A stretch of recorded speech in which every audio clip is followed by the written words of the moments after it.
What can you do with them?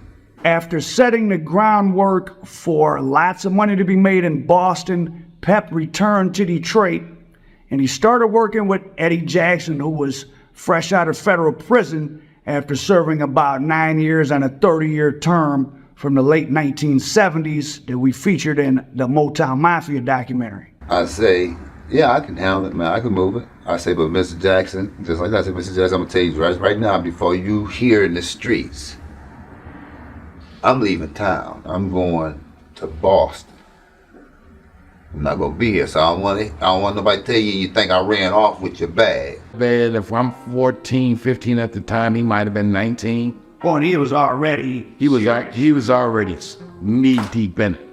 I mean, yeah, because by the time I run into him, he'd already went out to Boston for WW. Yeah, he'd already worked for Butch Jones, Raymond Peoples, and Wonderful Wayne, WW. By the time I came around him, he already had that underneath his belt and on his resume. Listen, I took 1 gram of heroin and put 58 grams on it, and I was getting 9s on the ratings, because then the niggas couldn't even make it. If I would have put a 59 on it, I would have killed people.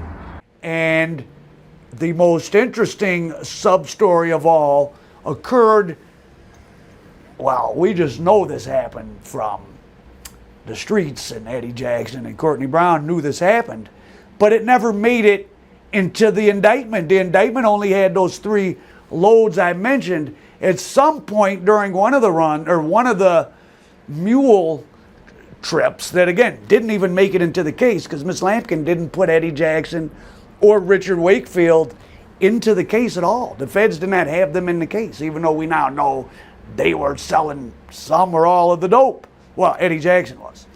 Marian was organizing a group of people on a church mission, a missionary mission, that were going over to Thailand to do missionary work. While they were in Thailand doing this missionary work, they would each swallow about a pound or a pound of a half of this skag, or the China white, put into balloons, reinforced with surgical glove tape, reinforced again with a balloon, because if this balloon would open up inside of a human being, they would instantly die of an overdose, because it's pure.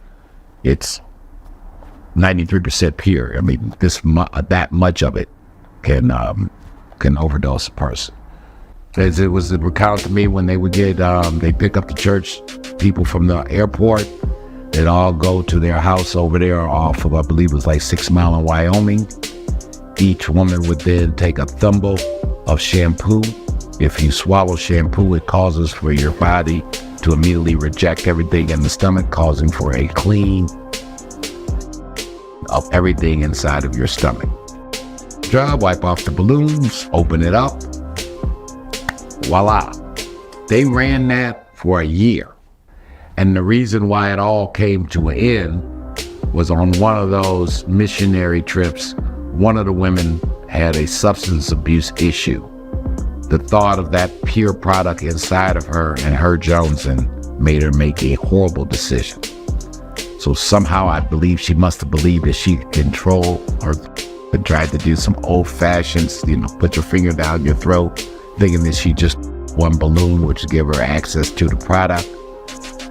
Hindsight 2020, obviously people with substance abuse issues are known for making irrational decisions, and anybody's been around a person with a serious Jones know that when the monkey ain't on their back, they can be as normal and rational thinking as anybody, and then all of a sudden once that monkey jumps on their back, their ability to make a rational decision goes out the window. The only thing they can think about is getting that monkey off their back.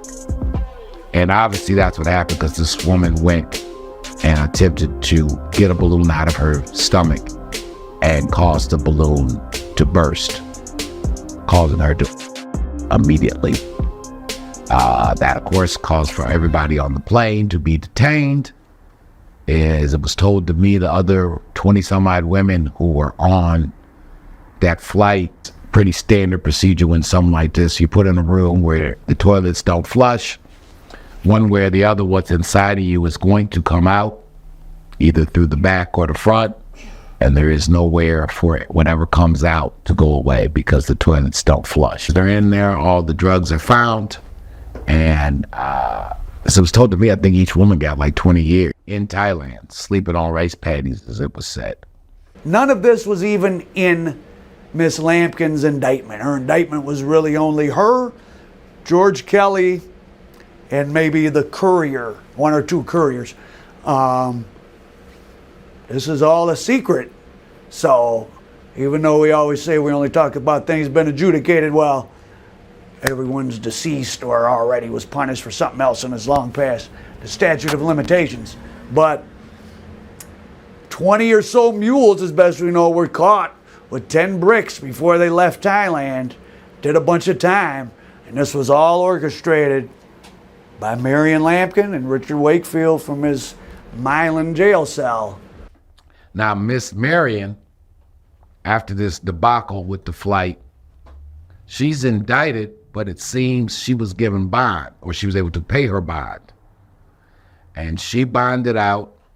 Marian Wakefield gets indicted in 87. By that time, Eddie, well, she gets sentenced in 87. The crimes, she, like I said, was 84.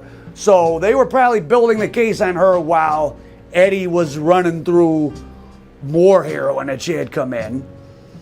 Eddie gets indicted himself in 85, ends up getting 10 or 15 years. The man who told me this story, Mr. Eddie Jackson Jr., what up, dog? I know I'd had personal vision of her stash, because once him and his pop were over there, and she said, go up to the room and get you some weed so you can go hang out for the night. Plus, he knows what the count was that was getting turned into her. She disappears with at least $5 million in cash. Low number, she left with about $5 million cash.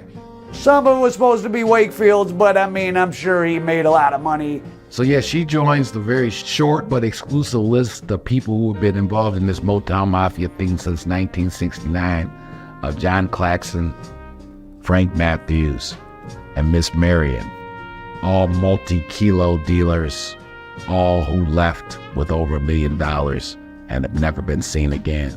All who I think to this day are still on the federal most wanted list. Frank Matthews was not the only one to do it. He's the biggest we know about. But Marian Lampkin, a woman in Detroit, black woman in Detroit, was a huge heroin importer. It's two things that the audience has to remember. Don't everybody get caught, and some actually get away. Big Boss Film Works. Shout out to Eddie Jackson Jr. Al Prophet American Dope.